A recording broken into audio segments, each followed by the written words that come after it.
자, 고전학파와 신고전학파의 논쟁에 대해 살펴봤는데요. 그러면 조금 전에 고전학파는 지대는 잉여로서 불로소득이다 이렇게 설명을 했죠.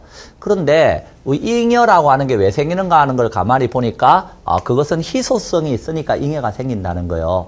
희소성이 없으면 잉여가 안 생기겠죠. 자, 그런데 이 생산 요소에는 토지만 있는 건 아니죠. 토지뿐만이 아니고 노동이나 자본 이런 생산 요소도 다 공통적으로 뭐가 있으면 희소성이 있으면 잉여가 생기더래요. 그래서 희소성이 있으면 이 잉여의 이름을 뭐라고 지어줬느냐 하면 경제지대 이렇게 이름을 지어줬습니다. 자, 예를 들어서 강사가 노동을 제공하고요. 받는 총수입이 있습니다.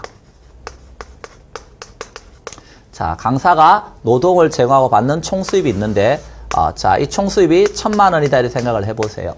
자, 1,000만 원인데 이 강사는 지금 자기가 강의라고 하는 걸 하기 위해서는 최소한 이만큼은 받아야 된다 하는 소득이 있다는 거예요. 자, 적어도 다른 거 포기하고 강의라고 하는 걸 하기 위해서는 최소한 자기는 400만 원을 받아야 된다.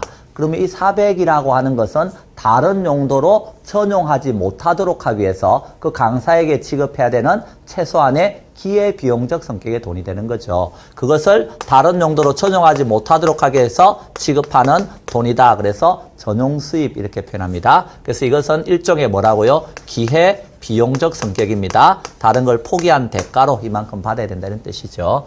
자, 그런데 강사는 지금 얼마 받고 있어요? 1,000만 원 받고 있잖아요. 그러면 지금 얼마만큼을 더 받고 있는 거예요? 지금 보니까 600만 원만큼을 더 받고 있죠?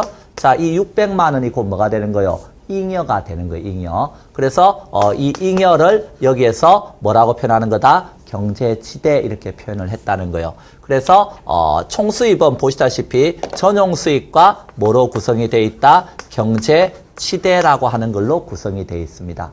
자, 이와 같이 모든 생산 요소는 희소성이 있으면 잉여가 발생하는데 그것을 우리는 경제지대 이렇게 표현하겠다는 겁니다. 자, 그러면 이 경우에 생산 요소 공급이 비탄력적이면 어떤 일이 생기겠어요? 우리 탄력과 비탄력을 제가 강의했죠. 탄력은 양이 왕창왕창 늘어나는 거. 비탄력은요. 양을 변화시키기 어렵다. 그러면 양을 늘리기 어렵잖아요. 생산요소 공급 비탄력이면.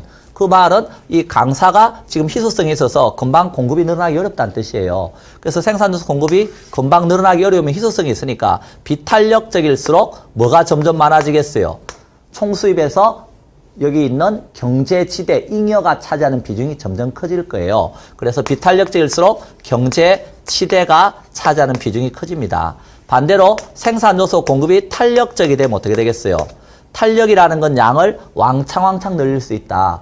그러면 탄력적이 되면 될수록 당연히 요 잉여 부분은 점점 줄어들게 되는 거예요. 대신에 전체 수입에서 전용 수입이 차지하는 비중이 그럼 커지겠죠. 자, 따라서 탄력적이 될수록 전용 수입이 차지하는 비중이 커지게 돼서 완전 탄력이 되면 어떻게 될까요? 자, 완전 탄력이라는 말은 우리가 수평이죠. 완전 탄력은. 생산요소 공급이 완전 탄력이라는 말은요. 여기 400만 원만 주겠다 그러면 강사가 무한정으로 줄 서 있다. 그런 뜻이에요. 그럼 원장님은요. 잉여를 줄 이유가 없죠. 그렇기 때문에 총수입 이퀄 전액이 곧 뭐가 돼요? 총수입 이퀄 전액이 곧 전용수입이 되는 거예요. 자, 반대로 완전 비탄력이다. 그럼 어떻게 되겠어요? 완전 비탄력이다. 그러면 이때는 총수입 이퀄 전액이 곧 뭐가 되느냐면 경제지대 잉여가 되는 겁니다. 자, 그래서 이제 이런 내용을 좀 알아달라 하는 겁니다. 그래서 거기 243쪽에 경제지대와 전용수입 이야기를 써놨으니까 한번 읽어보시면 이제 이해될 겁니다. 자, 그 다음에 알프레드 마샬이라는 학자가 있는데요. 이 마샬은 여기에 토지노동 자본 이런 것 중에서 특히 자본과 관련해서 기계 이런 걸 한번 생각해 보라는 거예요. 자, 기계가 있어요. 기계가 있는데 어떤 기계냐면 못 심는 기계를 지금 새로 발명이 되었어요. 그래서 딱 한 대 제가 가지고 있습니다. 와,